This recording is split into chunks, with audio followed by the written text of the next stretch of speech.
So that's what is induction theory. Whatever new issues you come across, whatever new knowledge you learn in the process of research, you induct, you consider that. So opposite to that is a deduction theory.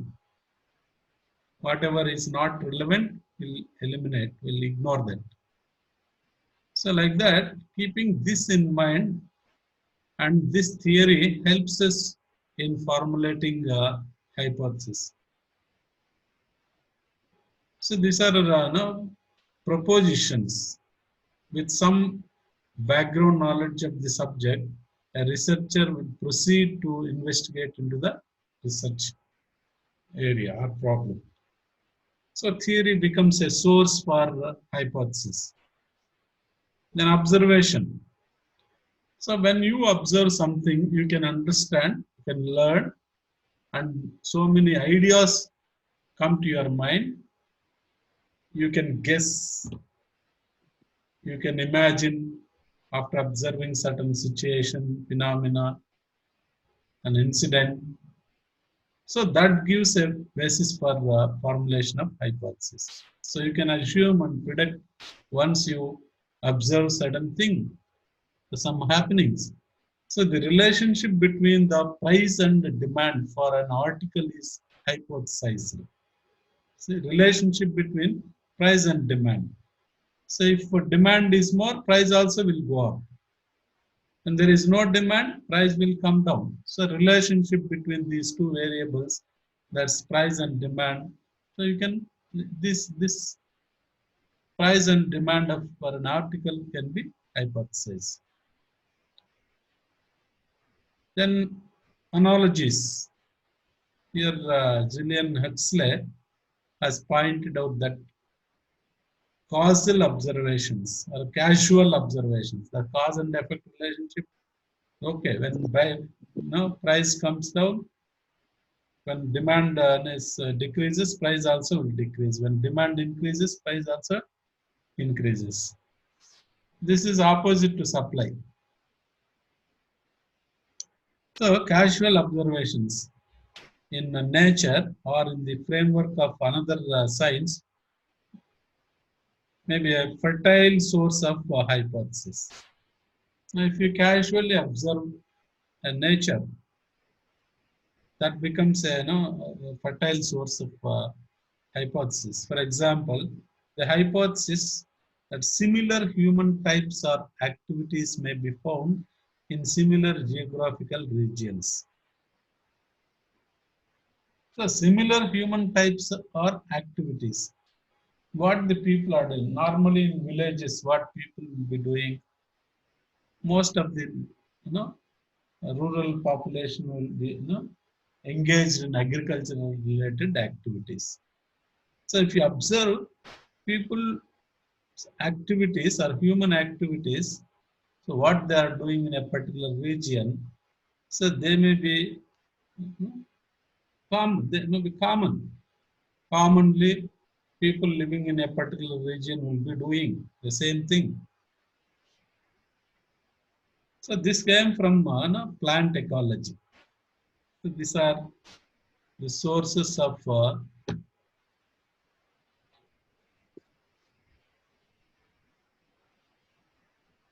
hypothesis. And institutions and personal experience also. When you work with an institution, you are interacting with the people, and you observe, learn, and involve, and you will experience personally. That becomes a source for hypothesis, formulation of hypothesis. Findings of earlier research studies.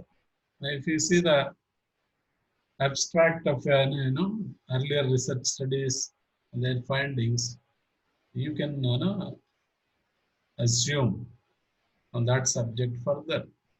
Culture, continuity of research. So all this becomes source of hypothesis. Now, what role and functions they perform? Hypothesis role. What are the functions or the roles role of hypothesis. A hypothesis gives a definite point to the investigation and it gives the direction on the study. So how a hypothesis directs a researcher on the study. Now, when you have some background knowledge, when you review through review of literature, you will gain the knowledge in the research topic, a research area. With that knowledge, we can assume, we can propose. So here, hypothesis, when you propose something, when you assume something, when you opine something, definitely that opinion or your assumption, you know, directs you to go in a particular way with regard to your research study. It specifies the sources of data. When it is very clear, when you are when you are able to assume on your research work, you can easily understand what type of data you require and where it is available. The sources of data from which we can gather, collect information or data. So hypothesis also specifies the sources of data. So hypothesis directs the researcher into the study. It gives a definite point to the investigation. It also specifies the sources of data. Hypothesis also determines the data need. So when you assume there is a relationship, when you say there is a relationship between demand and price, you should prove it. That requires some data. So hypothesis determine the need for data. What data we need for meeting that opinion or proving that assumption. Suggest which type of research is likely to be most appropriate. The hypothesis also suggests which type of research is likely to be most appropriate, whether it is survey type or case study method or explorative research or descriptive research.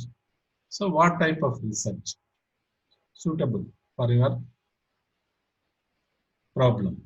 So hypothesis suggests which type of research is likely to be most appropriate for your study. Then hypothesis determines the most appropriate technique of analysis. Testing the significance.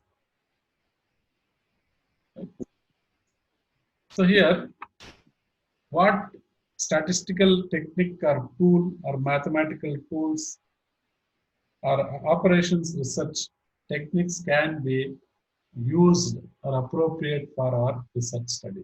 So hypothesis helps in several ways. Helps the researcher to understand what type of research is appropriate, what technical analysis can be made, what data is required, where the data are available, right? And it also directs the researcher into his research work. It gives a definite point to the investigation. So it also contributes to the development of theory. When we describe all these things after gathering all information, we make a report that contributes to the development of theory. So these are the functions or role of hypothesis. Characteristics of a good hypothesis. When you say a hypothesis is good, what it reflects? Your hypothesis should be conceptually clear. There should not be any confusion in your research work, right? In your assumption. Conceptually, it should be clear. When a hypothesis is clear conceptually, then we say it's a good hypothesis. There should not be any ambiguity, any scope for confusion. The hypothesis should be specific.